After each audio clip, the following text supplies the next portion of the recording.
It is with great pleasure that we open this discussion, organized in partnership between NEC Plus and Intus Public Affairs.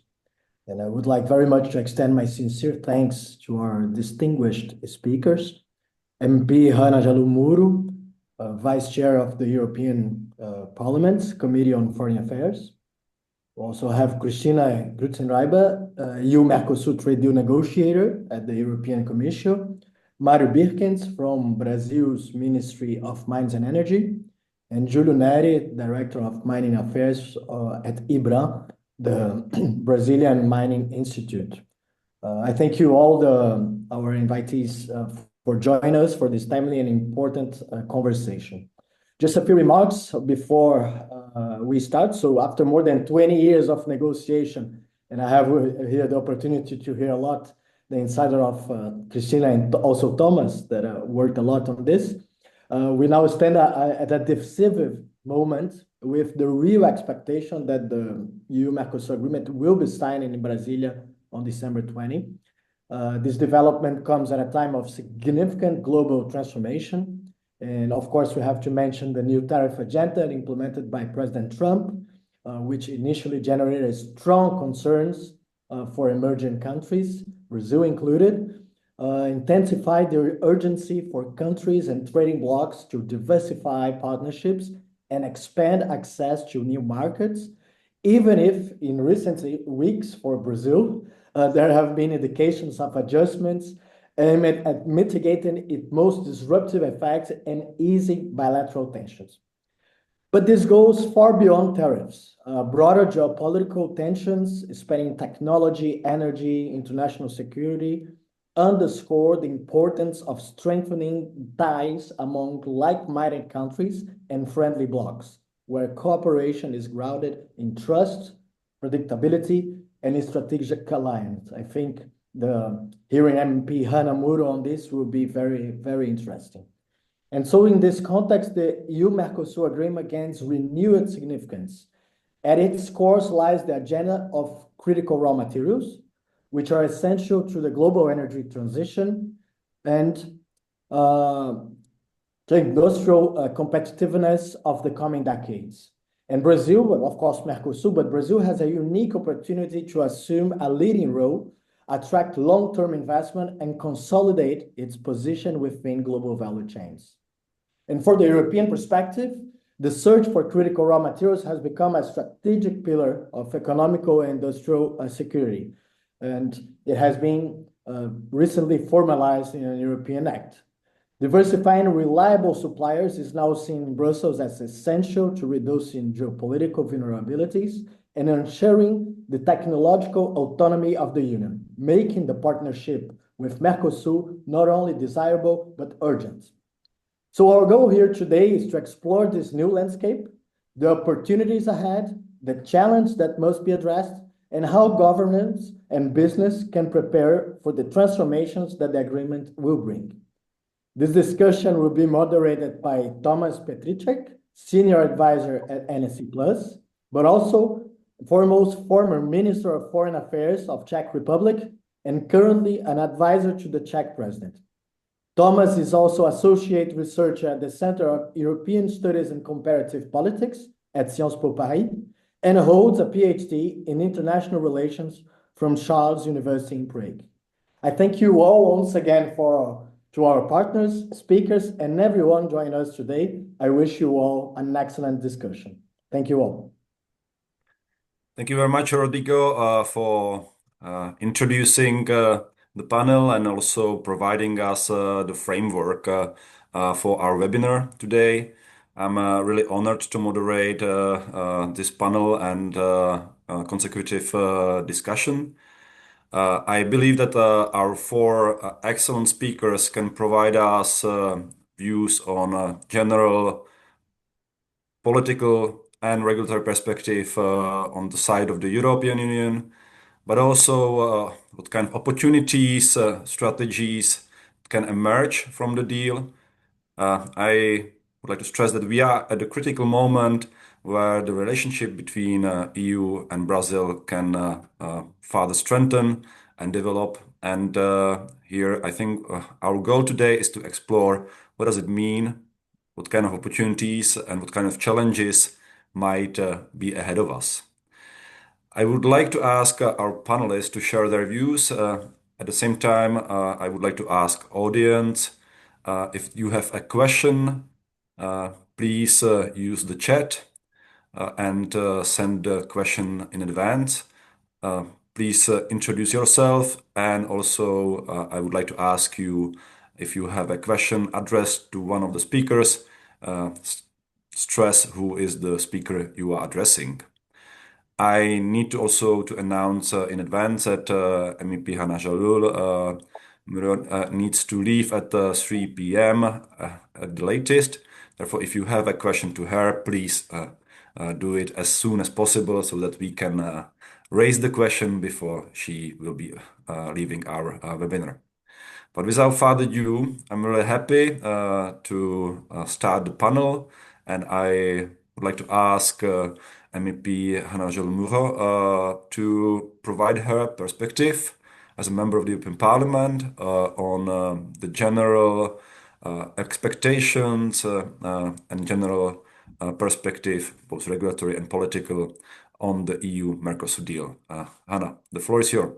Thank you very much indeed. And I would like to say good afternoon to everyone, to all colleagues that from other latitudes regarding Mercosur are joining to us.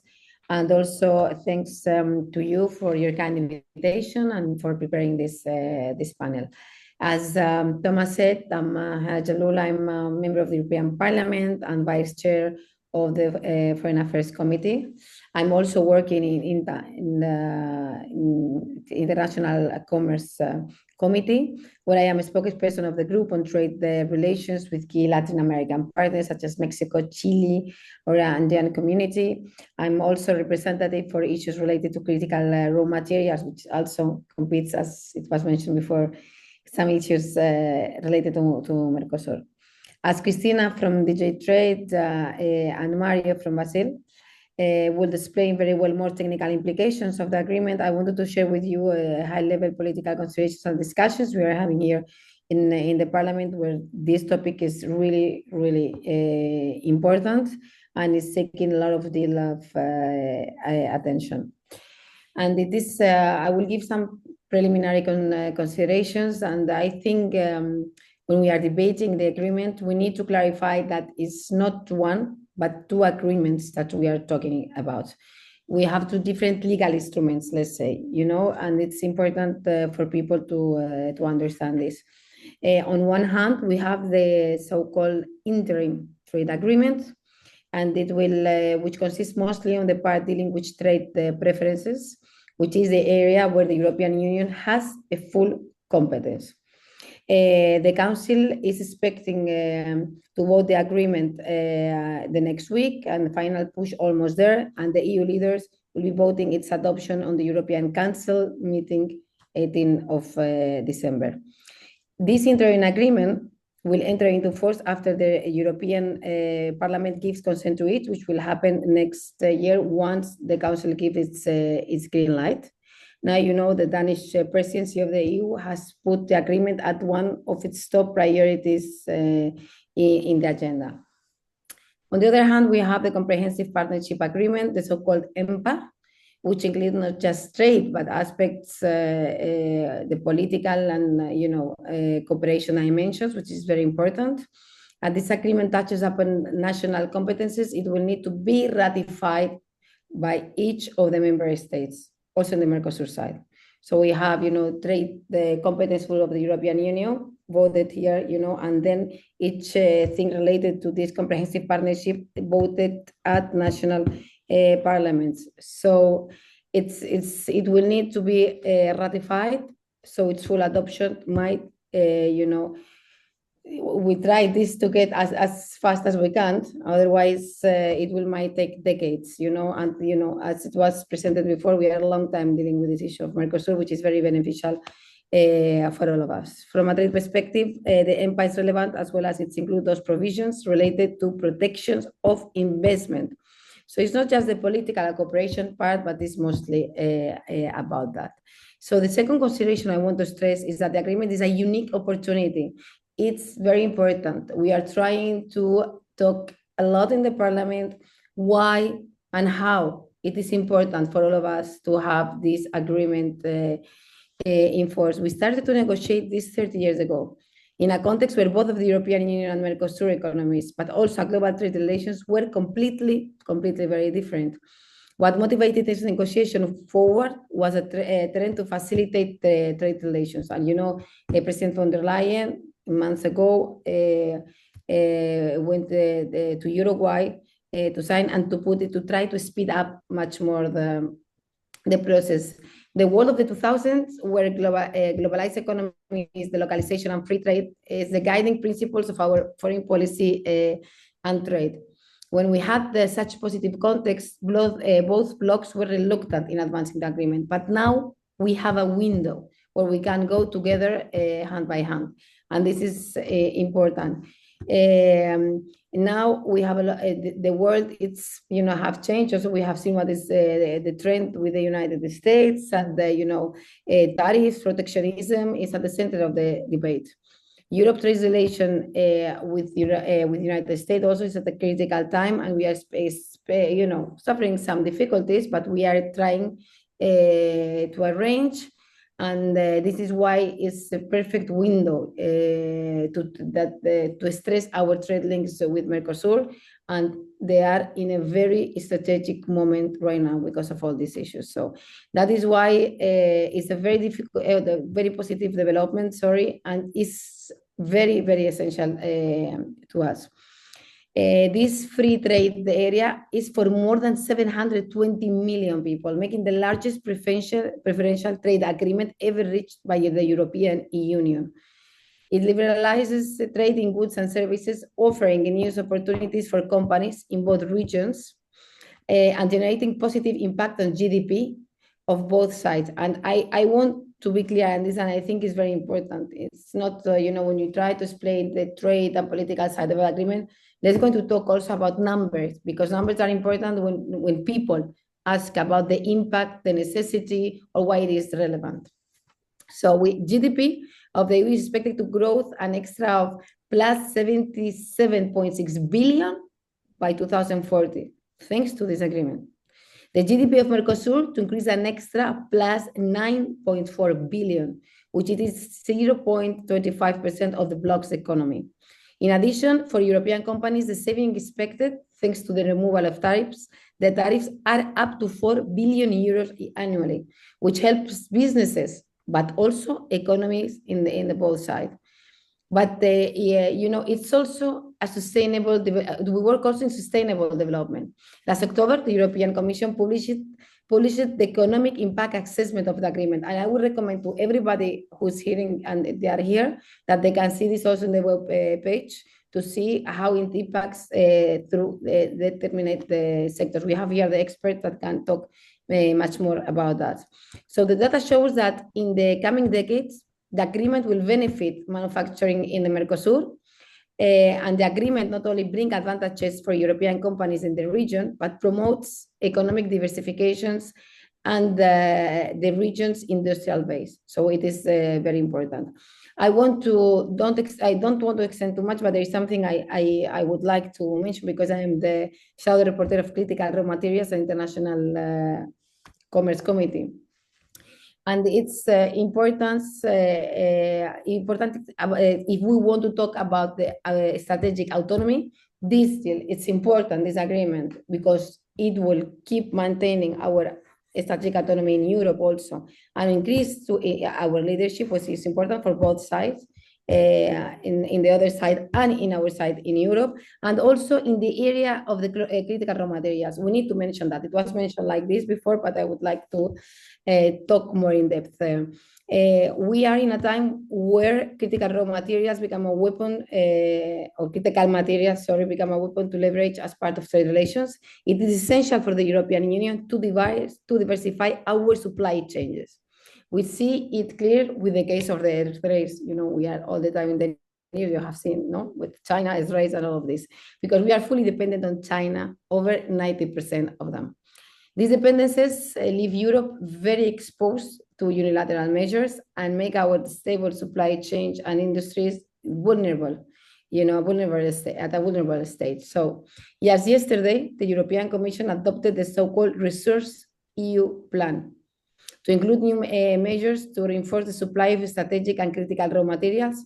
So the conclusion of the agreement is very timely also from this perspective. That is why the agreement including a dedicated chapter also on raw materials. So it's a highly positive issue in this regard. Brazil is a key partner, and you know that, taking into consideration the vast reserves of niobium you have.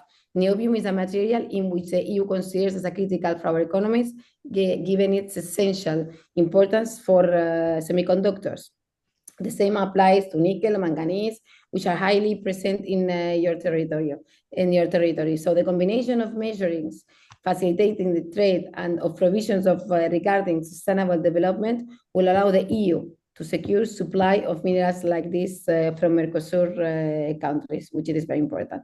I will finish here because there are much more things to talk, and I will reserve myself for a later stage. And we hope this agreement can be signed day 20, as it was mentioned before by Ursula von der Leyen. Thank you. Thank you very much, Hannah. Thank you very much, Hannah. It was really excellent to get your perspective on where we are, what our expectations, what can we also expect. And I have to apologize, my camera is switching on and off. I don't know what's the reason. So I would like to maybe turn to Christina Grutschreiber, who was very much involved in the negotiations of EU-Mercosur trade deal. And she, as a part of the European Commission, also can represent and present what are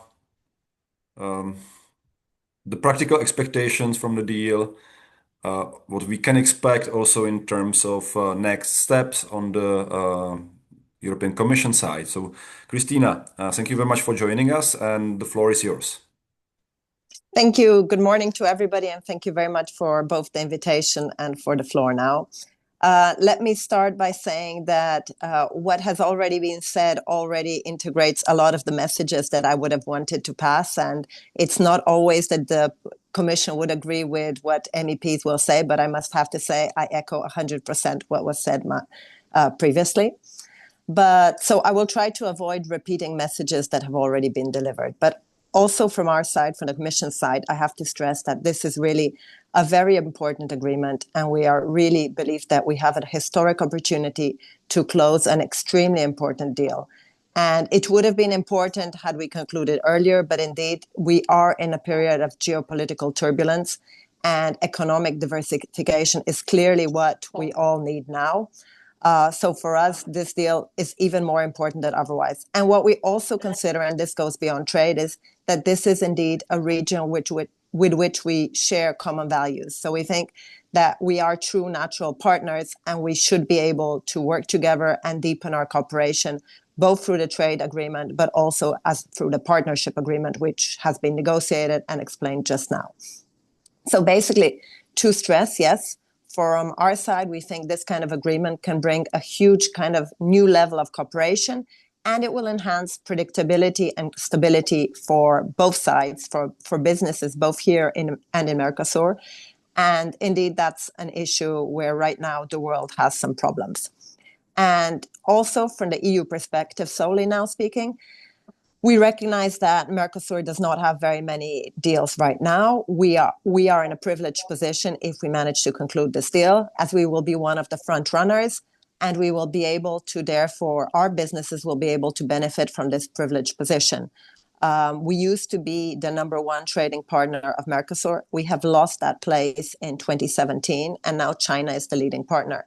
And while we might not be able to completely take over or take back the position we had before, but we think definitely in a situation where we have trade turbulences caused by the US on top, this would be very important to move forward with this agreement.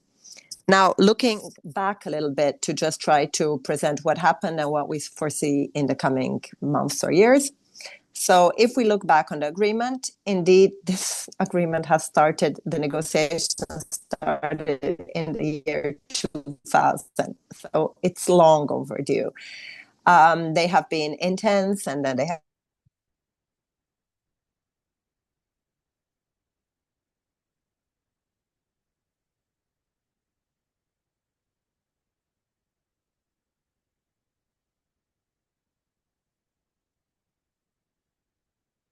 Thomas, I think Christina had some technical issues. an issue that was particularly important for European consumers and, in general, the European constituencies.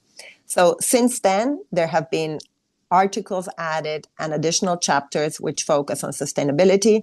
And for us, we found it particularly important that the Paris Agreement on climate change has become an essential element. So that is something that we consider a very big progressive step in agreements. That's only been otherwise in New Zealand and UK FTAs. So that is a brand new step for us. We've also managed to agree on a commitment to halt deforestation by 2030. So these are changes that we don't have in other agreements and which we think are very important and bring some added value beyond just the core trade provisions. So as a result, we really ended up with a very comprehensive full agreement, which was then concluded with Mercosur in December 2024. So that's when the negotiations stopped. And from then on, we've been in the process of trying to make this happen. As a result, in September this year, so on the 3rd of September, the Commission adopted a proposal for conclusion and for signature of the agreement and have submitted it to the Council. And the Council has now basically not confirmed the text, but we're working on the practicalities to put it in place, which includes everything from translations to legal scrubbing. So we're really working on the nitty-gritty little details. The whole thing now will be up to member states, European member states, to decide from our side if they are ready to sign up to the deal. But they can only do that once the translations are over. That the translations will be concluded on the 11th of December. And then a decision will need to be taken by the European Council. And then hopefully we will get the support so that indeed there will be a signing in Brazil, we all hope, on the 20th of December. Once that is done, the document, the agreement will be submitted to the European Parliament, where then we also need the consent of the Parliament, as was already explained. For the trade part of the agreement, once we have the consent of the Parliament, the agreement can enter into force under the condition that at least one of the Mercosur parties has also done their internal procedures.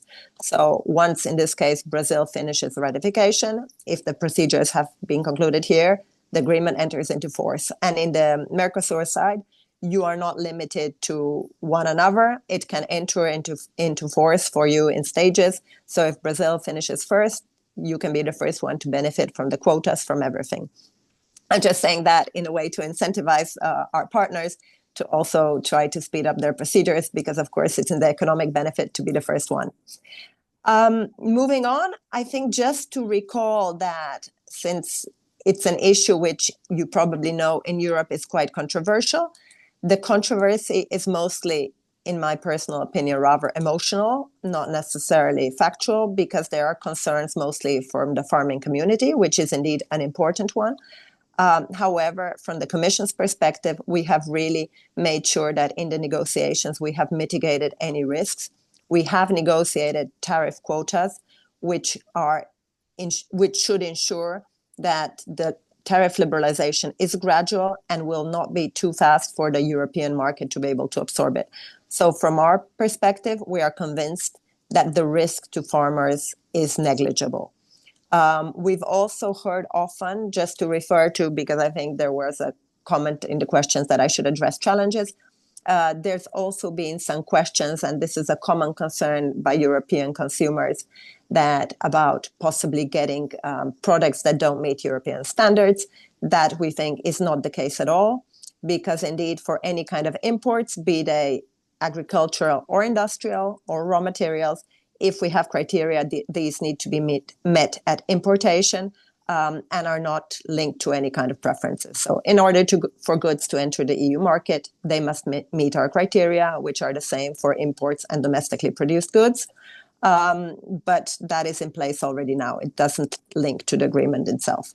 And of course, for critical raw materials, that is not such a sensitive issue, because to the contrary, this is an issue, an area where we have needs for importation, and we actually would benefit significantly from diversification and being able to import more from Latin America, because we are well aware that this is essential for both the green transition and many modern technologies. So I think with that, I've basically gone through the past steps and the upcoming next steps. So from our perspective, we are doing everything to get this agreement into force as soon as possible. We think it's in everybody's joint interest. And we are very looking forward to hearing from individual business sectors to hear where you see you can benefit and what is important for you as well. Thank you. Thank you very much, Christina. Thank you for providing us your view also, where the Commission also expect that the business can now be more actively involved. Now I would like to turn to Mario, who can present us his views on how the deal can also meet Brazilian national policy goals and the key strategic expectations of Brazil when it comes to partnership with the European Union. Mario, the floor is yours. And I would like to also apologize. I'm trying to fix my technical problem with my camera, but it is still switching on and so off without my control. Thank you. Mario, the floor is yours. Thank you, Thomas. Don't worry about your video. Your audio is perfect. Well, good afternoon to you all. It is a pleasure to join the discussion. First of all, I wanted to thank NC Plus and Impetus Public Affairs for inviting Brazil's Ministry of Mines and Energies at such a timely moment for our sector and to our partnerships with the European Union. If you excuse me, I will take a little bit more of my time because I wanted to do a brief contest about what we are doing here in Brazil, and I don't want to leave no loose ends about these topics. Let me begin with the stricter view of our Brazil national policy for critical minerals that is in development, and how this connect with the leading work that we are doing in Mercosur, and how these two efforts connect directly with the EU Mercosur agreement and its perfect timing. So our policy here that we are developing views our critical minerals as fundamental as all we know to sustainable development to the industrial foundations. And it requires the global energy transitions, right? So we hold, everyone knows, that some of the world's most important reserves of lithium, nickel, copper, graphite, niobium, rare earths, titanium, and so much, and so on.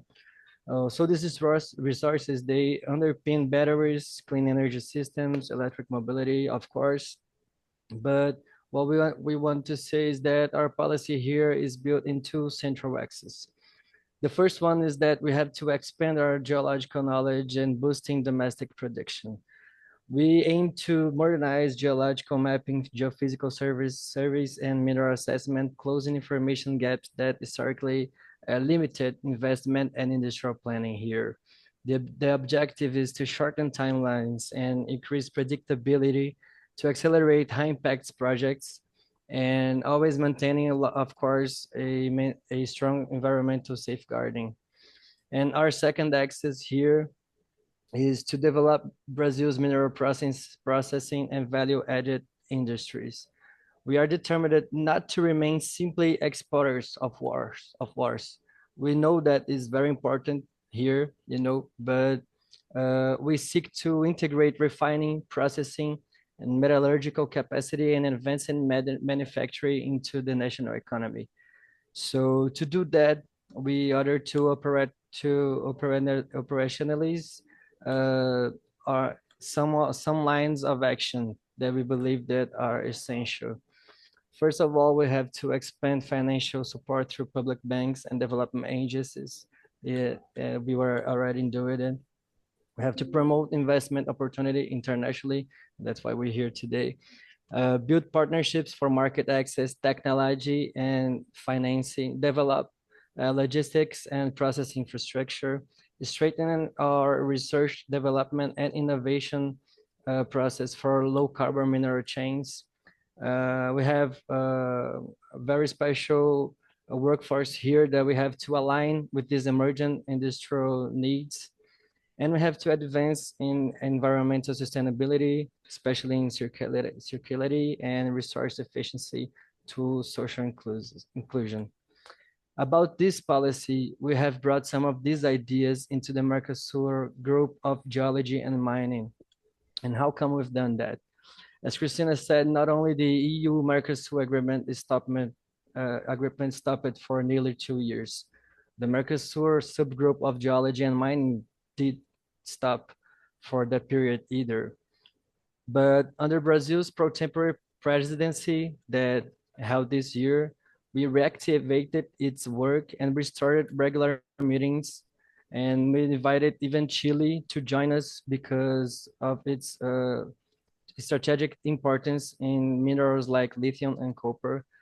We did that to develop a working plan for 2025 and 2026 to coordinate the national public policies here, so we all be in the same page, to boost regional diagnostics and joint studies about our solo, as I said, as our geological mapping, and to train not only workforce, but to do seminars of capacity building and develop our industrial sector in all these countries, right? So these plans acknowledges the challenges of our region, insufficient geological knowledge, financing gaps, workforce limitations, infrastructures, contracts, and the need of building stronger technology capabilities. Strengthening this subgroup of geology and mining in the ambit of Mercosur is essential because the regional cohesion makes Mercosur a more effective partner for the European Union, and especially in the context of energy transition and responsible mineral supply chains. So how this links with this agreement opportunity? It aligns closely, of course, as Christina and as Hannah have said, with Brazil's priority and with Mercosur's priority. Our regions are highly complementary. The EU brings technology, innovation, and sustainable finance. And Brazil brings mineral assets, industrial potential, clean energy matrix. It's one of the most clean of the world, right? The cleanest one in the world right now. And it's skilled human capital. The agreement enhances value addition, not only for Brazil, but to the whole Mercosur region. It will be support to the technologies transferring for refining and advancing materials. We will encourage joint ventures in midstream and downstream mineral industries. We'll connect Brazil to predictable and low carbon supply chains. And we will unlock European finance for high impact products, industrial projects. And I think the agreement can also build this investment attraction by the ESG aligned financing compatible with your taxonomy there, to compare your R&D to our critical minerals and recycling process, to certificate and to bring traceability systems for responsible sourcing, and to level up our regulatory predictability and trade facilitation. I say that because one of our greatest risks and challenge here that makes most investors think twice about investing in industrial and even in mining projects in Brazil is the environmental license here. But we recognize that the challenge is being working on, and we have to streamline process, improve predictability, strengthen technical capacity, and integrate digital tools and early stage coordinations. I mean, our regulatory environment here is a very good one. It's predictable and it's safety, but we have to implement this on our environmental license too. So the goal is to get in an equilibrium with where licensing is faster and more efficient, but without compromising environmental integrity or social safeguards. Another risk that I wanted to address here is our financial and technological, because we have some bottlenecks infrastructure that we have to deal with. So we have to explore phases of long-term financial constraints, to do some advising processing technologies that we still need to develop domestically, and EU has the experience for that and has the finance capacity for that. To improve our logistics, because our infrastructure here still depends a lot on roads, but this also has to do with a low carbon issue. So improving our logistic and our infrastructure, we believe that like investing in port capacity and in the energy transmission, we believe that we can reach these goals. And these challenges reinforce the importance of public policy, of modernization and international cooperation. I mean, before this agreement, we were like stuck it, right? And we didn't know how the industry here could be developed, but it's a good thing to know that EU is looking forward to this agreement, and we here too, right? I know it's important to highlight where we stand today.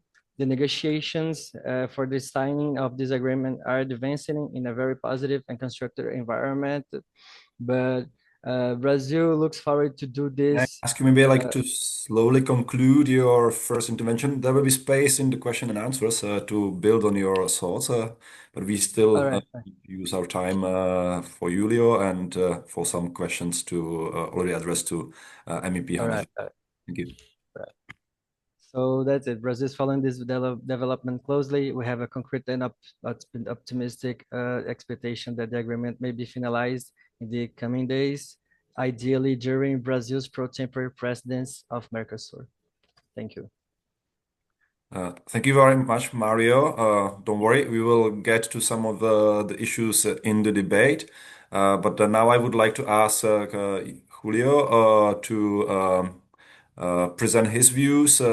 We have heard a lot about political expectations, political challenges, some strategic issues, but I think what is also relevant is to get a view of the business, what the company sees as opportunities, what potential challenges they see. Maybe you can land in the really like business perspective of the mining sector, which is at the center of the deal. Julio, the floor is yours. Thank you. So, thank you very much, Thomas. We know that Brazil is a country of immense natural resources. Right? It occupies a position in this evolving scenario of these minerals, these critical minerals. With a vast geological potential, the nation possesses significant reserves of several critical and strategic minerals, including rare earth elements, nickel, lithium, niobium, and graphite. Brazil holds approximately 23% of the world's rare earth reserves. This natural wealth positions Brazil as a crucial player in meeting the growing global demand of these essential inputs, which are vital for the energy transition. The country also stands out for having a clean energy base based on renewable resources, as well as a stable environment for investments, stable relationships with other countries, and the mineral tradition that allow us to master the mining techniques of these minerals. Therefore, the sector understands that the ideal is to have a general law on critical and strategic minerals, and from it, specific public policies for those considered priorities. This action is already underway in the National Congress with the support of the Minister of Mines and Energy through the Bill 2780 of the year 2024, which creates this policy and provides the necessary tools to promote the mining of these materials. IBRAM, through its publications on these minerals, detailed its proposals, and these publications are available in our website, including in English translation, which were the basis for drafting of this bill by the eminent Deputy Zé Silva, and participates in working groups of the Minister of Mines and Energy to aim to identify the needs of this policy and develop suggestions for public policies in this regard. In these working groups, and in actions with the federal police, IBRAM seeks to assist in defining the best way to trace these metals. Some of them, such as gold, require more sophisticated mechanisms that can provide data on the origin of these minerals. We know that the European market is looking for a source of supply for these minerals, and within an agreement between Europe and Mercosur, issues related to importing tariffs for minerals can be discussed and expanding Mercosur exports to Europe. Brazil seeks investment to assist in the development and transfer of technology to promote progress on the production chain of these minerals and to develop this processing in the country. We are aware that the export of concentrates is important for our economy, vital for national economy, and some production chains, such as iron, this export is not the best option. This option for advances is not the best option. And the exporting of commodities is important for maintaining the economic health of the economy, contributing to the local economy and generating significant surpluses in our trade balance. But the demands for these critical and strategic minerals open an excellent opportunity for the country to advance in the industrialization of this mineral. Right? Much is needed to achieve this goal, but this agreement could provide the necessary resources to develop mineral research in new deposits, finance the implementation of new production units in the country, and the infrastructure necessary for this production, the development of technology for its production and not on the industrial scale, and thus making the goal of the Brazilian government viable. This is what we think in IBRAM. This is what we expect from the agreement with the European community. And again, we thank you very much for this opportunity for IBRAM. Thank you. Thank you very much, Julio. I now would like to open more interactive questions, answers session. You already received a couple of questions. I would like to remind our participants that you can use the button at the bottom of the screen, Q&A, and pose your question.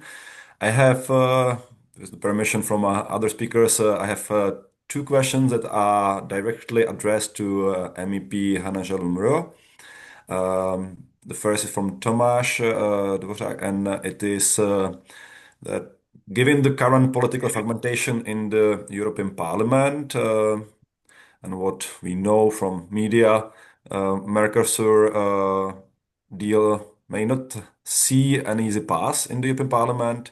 Still, a lot of discussion will focus on farmers and agricultural production. Maybe what can be done so that other areas will clear benefits for the EU, such as mining, critical raw materials, can take effect as soon as possible. And related questions from Frances Verkamp is that the recent intercommittee meeting 2 days ago there was quite a heated debate with the rapporteur pushing hard to ask for inter-approval of the safeguards to pass with zero amendments, causing a lot of reactions from MEPs. Maybe if I can ask also, what is your position as a substitute in the committee? Whether intercommittee deserves the time for the democratic process of submitting amendments and maybe really taking more time to assess the deal. So that's directly addressed to you, Hannah. Thank you very much for your. I will try to summarize all of this because, as you know, I have to leave in a while. Thank you very much, and I love them. I love the questions, and I love the fact that people see the intercommittee discussions. You made my day. You made my day. That means that the people are very interested in what we do here. And I would like to say Christina, thank you very much. I don't know you, but I think that we need to support each other, Commission and this Parliament, in order to push all together in the same direction. You're doing a great job on that side, that you are trying to get these things done as soon as possible. I want to, before I answer this briefly, say to you that this politically took a lot of will, because we not only from Lula first, which was very important, but also even from Javier Milei, even from Giorgia Meloni. So people from different political families are trying, to push, with all of this. Of course, Prime Minister Pedro Sanchez, because we understand how important is this. You were mentioned now, and I will say it also briefly. All the people are very concerned on the agriculture, farmers, agriculture. Especially those where this is, the countries with a strong primary sector. I must say, among them, France. We have some MEPs of France that are not too much in favor of this. But I might say that we have talked about this. We have talked with all the sectors. We brought the sectors to the European Parliament. We have been discussing extensively on that. And the unfair competition of Mercosur farmers and how that could be in detriment of the meat producers of meat is the issue that we have already given the data. It's not true. And we have this webpage of the Commission with this study. I said before that you can see the impact through sectors. So it's just simply not true. And it's important to have the correct information, very correct. So we have extended big debates here in order to deconstruct that reality. And I will say something. We repeat a lot here. We had the same when we had the ZITA with Canada. We had the farmers, a lot of protests, and now they have not the triple, more than 4 times benefits now. You see, so it's important. This is why I guess to pass first, this trade part, it will be very good. And also you have here the assessment of trade that can talk to you about that. Quickly about the majorities of the parliament. That was one of the questions, and we have different, positions that also in the national parliaments, and not too much on the political groups. We have here family political groups, S&D, EPP, but within them, there are people positioned in favor against Mercosur because of their national interests. And this is something you have to have in mind, because this is important. For instance, French MEP, irrespectively of their group, will lead the opposition to this agreement, even if they are in EPP or in the S&D. The same occurs, for example, with the Belgian and with the Polish, Other countries whose parliamentarians are often reluctant to support, like Ireland, Belgium, Austria, and we have some MEPs that will vote against because of the national interest. Important for you to tell you, but I am confident that we will manage to adopt the agreement. I am very confident because people is understanding how important it is, and we have much people that are in favor of this agreement. My message in the European Parliament, in my group and other leading MEPs of my political family, is that this is very important and we cannot risk this agreement. And last but not least, because you were asking about the discussions in INTA. So we have more in the last, we have tabled, I want to say the data correct. Several political groups have tabled over 240 amendments, a big number of them coming from French and Irish MEPs. We have been discussing this a lot. We have with these provisions that I don't want to take to talk about that, which it is another piece of dealing at the European level, the safeguard clause that are currently in discussion now in the Parliament. And I wish the final text will be presented in European Parliament position in the negotiations of this text, voted in the week of 16th of December, and then we hope so. We hope the agreement would be President von der Leyen. So we will be pushing on that. I don't want to come too much with these safeguards. I can explain it, but I think I have another colleagues. They have to talk. Interesting questions. We love to see EU citizens or from any part of the world that want to ask about Mercosur. We are open. We have anything to hide. We have here in the European Parliament 1 month ago, Aloisio Mercadante, President of Benedès. He gave a very nice speech on economic data on Mercosur. I think we need to be aligned or up in this because it's very beneficial, not to politicians, but our citizens here and in Latin America. And I think we need to fight for that. I'm very happy to see that all my colleagues here we are in the same line. We are open. Anyone who want to have written discussions, writing to us, coming to the Parliament, proposing any kind of event, whatever, we are here to do that and to show how important is this deal, and nothing to hide, but all benefits. Thank you very much. And again, Thomas, we are very pleased in this Parliament to help as much as we can to show how important this deal is. Thank you with all. Thank you very much, Hannah, for your openness, for your good expectations. I hope that this will translate in fast adoption in the European Parliament. Again, we will be very happy also to support your work and effort as a parliamentarian. And maybe let me just only add that the fact that, for example, Brazil is foreseen to be a future partner on critical raw materials in the recent communication from the European Commission, so-called Resource EU Action Plan, also declares how important are not only issues related to agriculture, sensitive issues, but also other areas where EU-Mercosur cooperation is so much needed. Hannah, thank you very much for your time. It was a great pleasure to have you. I would like to continue with other questions. First, I would like to ask all panelists to respond to Mariana Rezende, who asked how would the agreement impact expectations for sustainability practices, both social and environmental, for mining companies in Brazil. Maybe I think we can start with Julio and Mario, who already touched upon this question, but Christina, Hannah, if Hannah will stay still a little bit with us, you are also welcome to react to this question. And then I have two questions that relates to agriculture, so we will get to them. Julio, maybe I can start with you. I can start, Mario, if you allow me. I just want to say that the Brazilian mining sector are now following the best practices of the ESG agenda. In IBRAM, we have 12 groups of employees of the mining companies that works in this agenda. And we published some studies on the best practices for the development of these practices between the Brazilian mining environment. And also we encourage the companies to adopt these practices. I think that the biggest concern that you may have in Europe is the situation of the tailings dam after the two disasters that we have.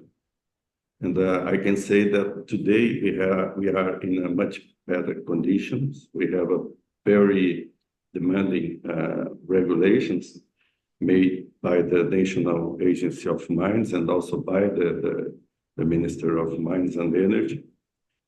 And we can say that this regulations is in the same pace as the GIS TM, which is the global standard for tailings management, and also with the best practices in all of the countries in the world. We are among the best regulations in this. And the agency has the necessary resources to make all the inspections and the works demanding to have safety on these structures. So we believe that the main mining companies in Brazil are now observing this agenda. We have some that belongs to ICMM, which is the International Council of Mines and Metallurgy, which also has some good standards on this practice, and the companies follow this. We in IBRAM encourage to have a certification on this by the TSM, the Towards Sustainable Mining, which is a methodology developed by the Canadian Association of Mines. We have adopted in Brazil this practice, and we have many companies now working to implement this standard in their operations. So I think today the Brazilian companies can have what shown in this subject. Thank you. Thank you very much, Julio. May I ask you, Mario, can you also maybe develop on what has been already said? What do you think Brazilian mining companies expect and what they are preparing for? Of course, Julio was perfect on his talking, because I mean, if the EU applies some of the world's strictest environmental and social regulations in the world, right? I mean, in practice, the agreement elevates requirements for due diligence, for emissions reporting, for human rights, for compliance, and I mean, I think the agreement by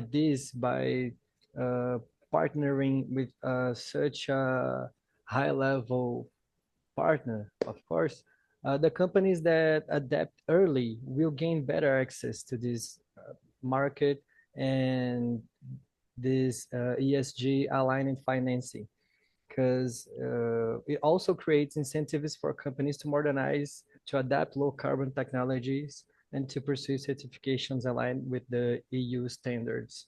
So I think that we only have benefits to gain from this agreement, even in social and environment places. Thank you very much, Mario. I think that Christina, maybe can you a little bit elaborate more on a European perspective for European Union? The ESG has been a very important agenda, even though we are seeing now that there is a lot of debate in Europe as well taking place. We have this omnibus 1, 2, 3, 4. We will see how many omnibuses we will have. So what do you think that Europe also expects in this area, and where Europe and Brazil can work on making the cooperation on minerals work? Thank you. And indeed, I think it's a very valid question. Luckily, the negotiations were concluded a few years ago, so when the EU was still very much engaged and pushing the green agenda, which I think remains important despite the fact that it's lost the priority. But in fact, after 2019, when there was a political agreement, there was still a push to change some provisions. And in fact, it was the trade and sustainable development provisions which were enhanced. I mentioned already before that there was a commitment to the Paris Agreement on climate change and on deforestation. But in fact, we have also agreed on provisions on labor rights and environmental protection. So we've ensured that there are responsible supply chains, there's no child labor, and we have actually made sure that the agreement does align with European environmental and social benchmarks.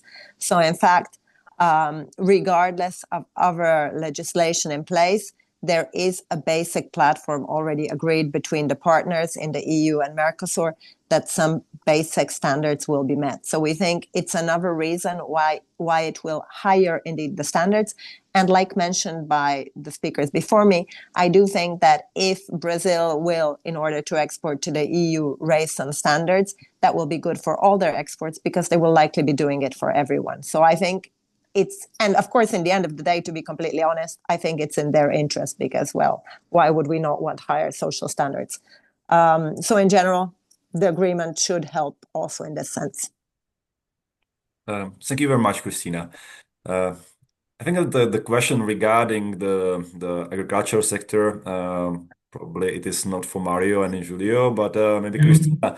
I received a question from Goose Girls. Sorry for if I mispronounce the name. Regarding the food safety and especially the recent recall of Brazilian beef. What do you think? How does it influence the negotiations and the talks about the deal? And how much the agri sector is central to the discussion now? We are focusing a lot on mining, but we all know probably that for European negotiators and for European policymakers and public, the agricultural dimension is very important. Thank you. Yes, I admit this is probably not a question for the mining sector. I think the fact that we've had recalls of Brazilian beef should actually build confidence between the two partners because it shows that errors happen. Errors happen in Brazil, they happen in Europe too. What is important is that we have inspections that work. And the case now has proved that we had imports from Brazil where something has been discovered that was not acceptable for the EU market, hence all the products were recalled. It goes for 40,000 tons of beef, if I haven't made mistakes, which is basically 1 or 2 containers. We've managed to catch that. And the fact that we have had our inspections working, it means it works properly. And this is not related to the Mercosur agreement. It's completely independent. We don't have an agreement in place, but we do have trade. The fact that in the future there will hopefully be somewhat more trade, but the inspections will continue to work. So SPS controls are in place now. We need them. They're very important and they will be maintained. So we will grant lower tariffs. We will not deviate from our practices because those are there to protect our consumers. So be it Brazil, be it any other trading partner, or be it domestic producers, everyone needs to meet standards to ensure that the food that our consumers eat is safe. So I think it's just evidence that actually controls work. So for me, the fact that we caught a mistake, I think it's great news. Of course, there will be people who will try to use it against the agreement. But of course, I'm sure there are cases in Brazil, but there are also cases domestically in Europe. So pushing the blame on our partners is just not fair. That is on this specific issue. On more generally the topic of agriculture, indeed, it's a very sensitive topic for Europeans. We are emotionally connected to our food. It's a historic issue, so it's been sensitive with every FTA. But like the MEP before me spoke, we had the case of Canada. It was extremely sensitive. Nobody wanted to sign the agreement. However, the result of this agreement, which has now been provisionally applied for 9 years, is that we have been exporting much more beef specifically and much more agricultural products than we did before the agreement. So actually, it's in the benefit of our agri-trade businesses. It's in the benefit of our farmers because trade goes both ways. So we will be importing more and we will be exporting more. So I think it's somewhat of a manipulative narrative, which goes very much one-sided. But if we look at the figures, free trade will end up being beneficial for all. And I'm not saying that there will not be some small producers which may be impacted, and that is very sad and tragic, but we do have measures in place for those.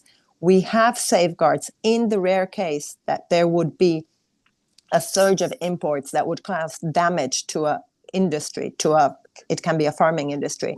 We will have safeguards in place and we can roll back our tariff liberalization. However, there are quotas which are supposed to prevent it. So we don't expect to need those safeguards.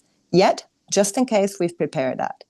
And besides that, with the vision for agriculture, we also have a safety net, a financial safety net for the farmers, which has doubled compared to the previous years. So again, we don't think it will ever be needed. However, in case, as a result of Mercosur agreement, it would be needed, we have something there. So from my point of view, I think the agriculture perspective is unfortunately taken out of perspective and disregarding the fact that this agreement is actually really important. And now we're talking about critical raw materials, which Europe desperately needs. But this is a whole big package of economic diversification. And if we don't do something now, I mean, we will miss this train. And if I were Brazil, I would start looking elsewhere and stop waiting for the EU, which would be pretty sad. So I'm just making a plea to people to try to look at this more rationally and less emotionally, maybe. Thank you very much, Christina. Especially, thank you very much also for this call to understand that this is a broad package which needs to meet all the needs Europe has at the moment, but also it has to reflect the needs and expectations of our partners under very difficult geopolitical and geoeconomic circumstances. I would like to use now the next topic to turn to Julio and probably connect my question with one specific question from Francis again. My question is related actually to the preparedness and capacities of Brazilian mining sector to actually meet sustainably the supply of growing demand from Europe. Maybe just to add, the Resource EU Action Plan, one of the main goals of the plan is that the EU wants to reduce its dependency on a single country for specific minerals, critical minerals. It wants to also to increase the local extraction and recycling and circularity. But the fact is that right now EU very often depend on single supplier for totality of its needs, of its demand, or for substantial majority. Now EU expect that the plan should contribute to reducing vulnerability to single supplier to less than 65%, meaning that there will be enormous increase in demand from for diversification from other sources. So how Brazilian mining sector is prepared for this, and how do you think it can work with the European partners on meeting this future demand?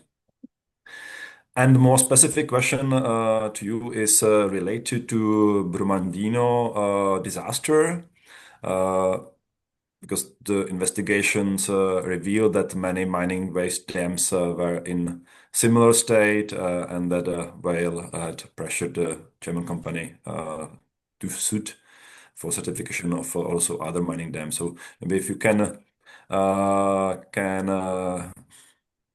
contextualize what is happening in relation to this disaster, if European certification competency work is sufficient for the safety of Brazilian citizens, and how do you think that actually the cooperation between European and Brazilians can increase the standards and prevent these kind of incidents? Okay, from the life side of Brazilian mines, I can say that we are implementing many projects on these critical and strategic minerals.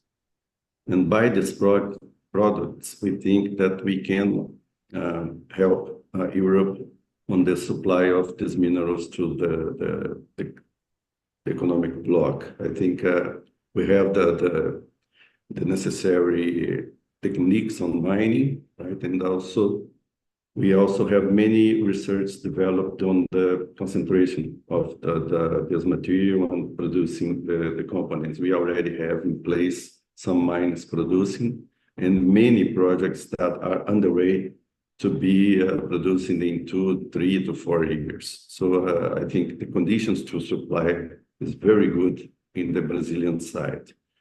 To answer about Brumadinho, that way, what I can say is the two disasters that we have were related to one type of dam, right? We have 3 types of method to build up tailings dams. by the upstream method, downstream method, and centerline. In centerline and downstream method, we don't have the same mechanism of failure that we had in the upstream dams that were built by this method. And it's totally different, and we never had any problem with these two methods, centerline and downstream, because it doesn't have the same characteristics of the upstream method.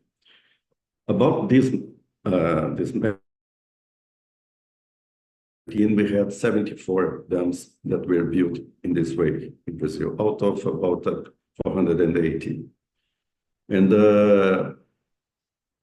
in the legislation published in 2019 in Minas Gerais state, this type of dams were prohibited, and also there was a statement to decommission all the structures built in this method. In 2020, Brazil issued a legislation also by the National Agency of Mine, and after that by the National Congress, in the same way to prohibit this kind of structure, and also with the mandate to decommission all this kind of dams in Brazil. The negotiations with the companies that has this kind of structures and the Brazilian government in the state of Minas Gerais and also the National Agency of Mines were done. And we have today a time schedule to decommission all of these dams. We are now with only, I think, 36 dams of this type, right, out of this 74, but it was more than that because the criteria to classify changed a little bit during the years. And I can say that the time schedule for this decommission are working very well, and our companies are following this. The investment to do this is more than $5 billion. And it is in the budget for all the companies that has this kind of structure, mainly Vale.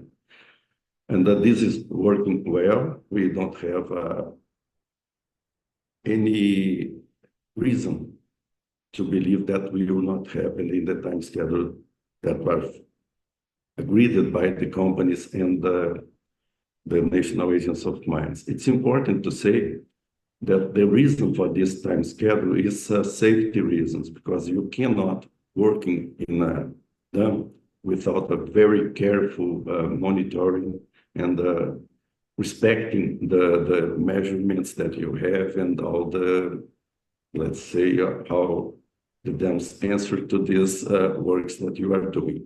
So from time to time, we have to stop, waiting to stabilize and go on. For the most dangerous, we can say that that were built some structures that can hold all the material from the dams if a disaster occurs, and they does not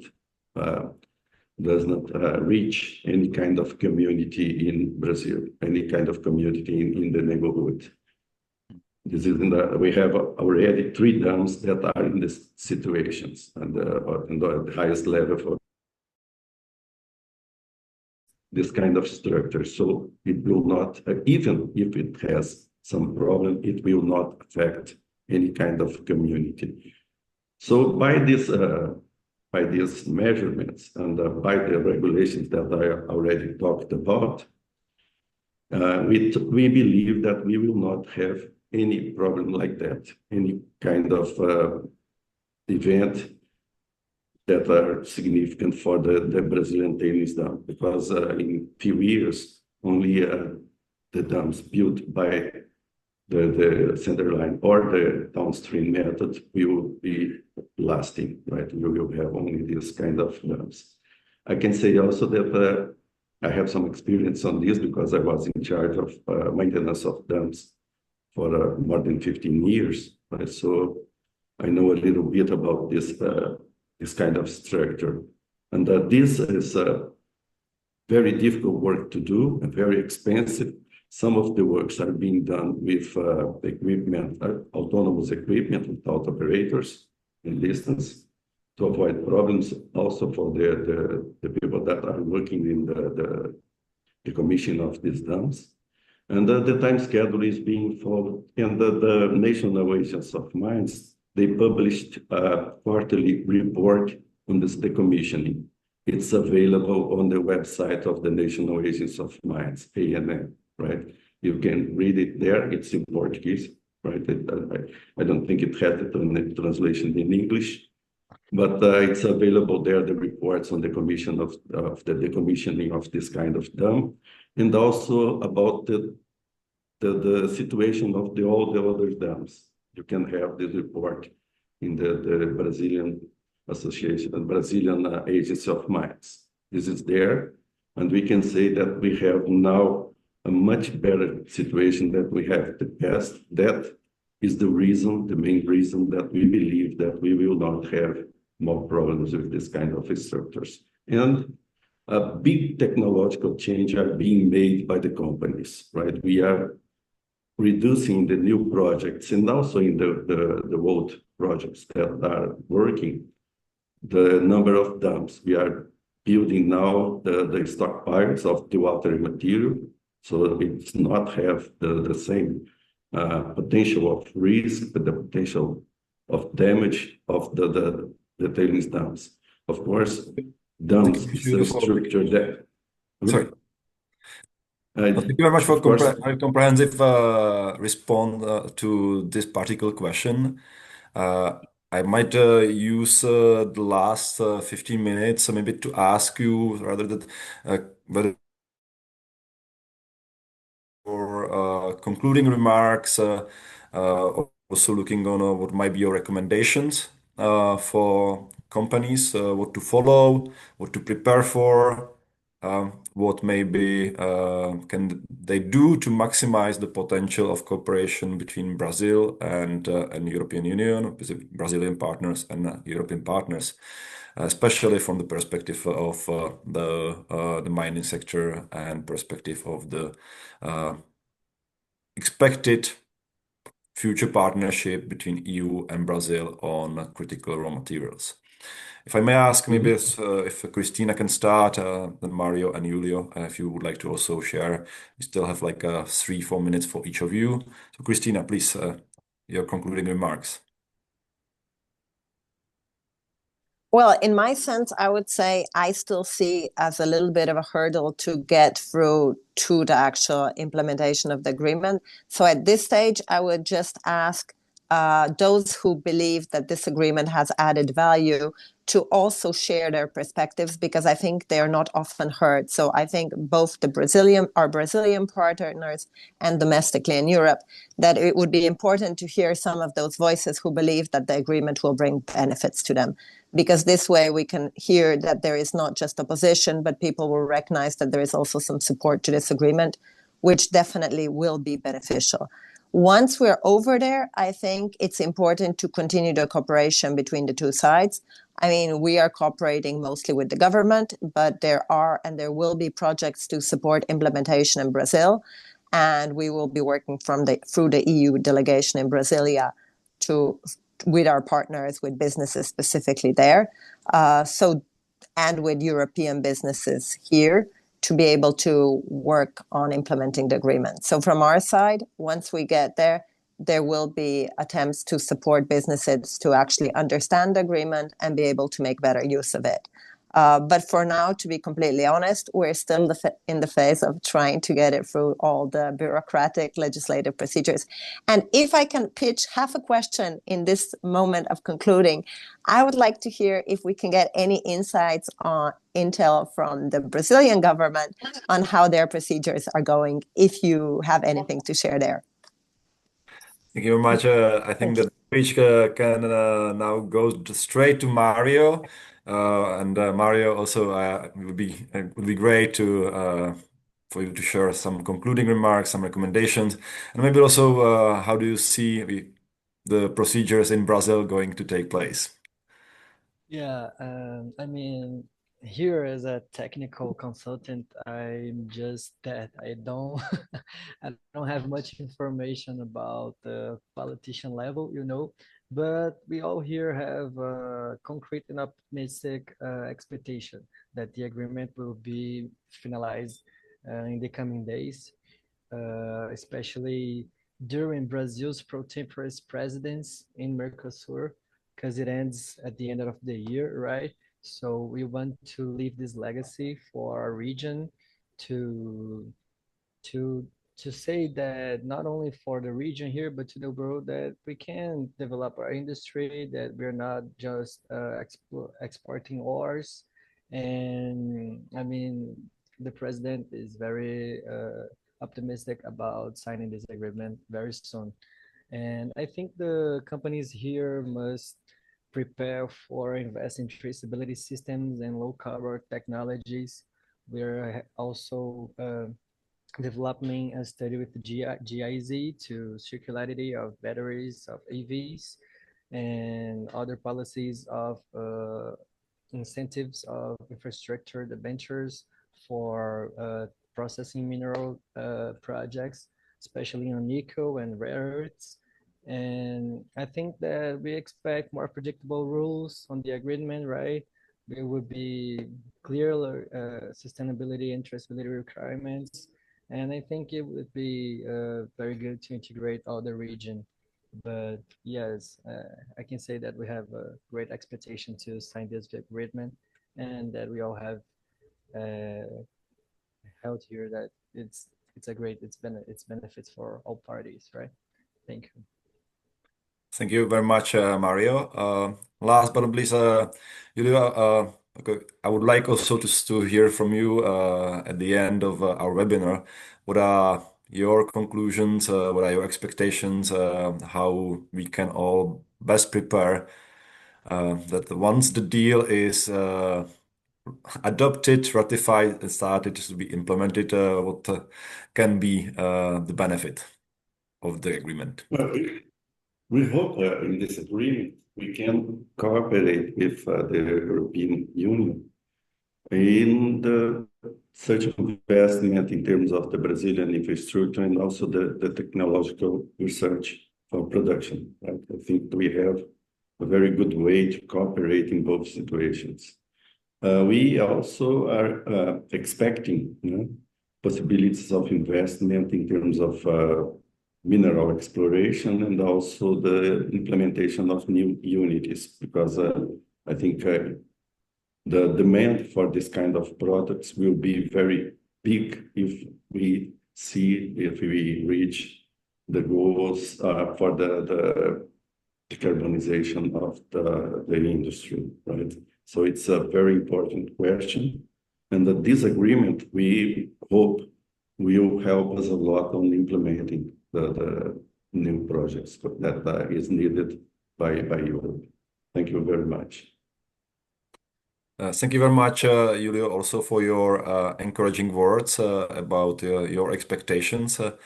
I would like to share what has been mentioned several times, that we need to advocate for the deal to be adopted soon, because it can provide impetus for connecting business to business, both from Mercosur and from EU, to start and launch projects that are focusing not only on critical materials, but I believe that this area, the area of mining, will be very important at the end of the day for both sides of the Atlantic. And to conclude, I would like to first of all thank our colleagues from both NC Plus and Impetus Public Advisory for putting the webinar together. I would like to express the gratitude for all who participated. We will be happy if you are going to stay in touch with us, because in the future, I hope that we will be able to help turn the deal into practical projects and into practical cooperation that will benefit both economies and also the citizens on both sides. So thank you very much for joining. I would like to thank Mario, Cristina, and Julio for their remarks. I would like to also once again express our gratitude to MEP Hanna Jalul for joining us. And I hope to see you soon on another discussion about how to exploit the best cooperation between Mercosur countries and the European Union. Thank you. Have a nice afternoon from in Thank you. Europe, and have a nice morning in Brazil. Thank you. Thank you.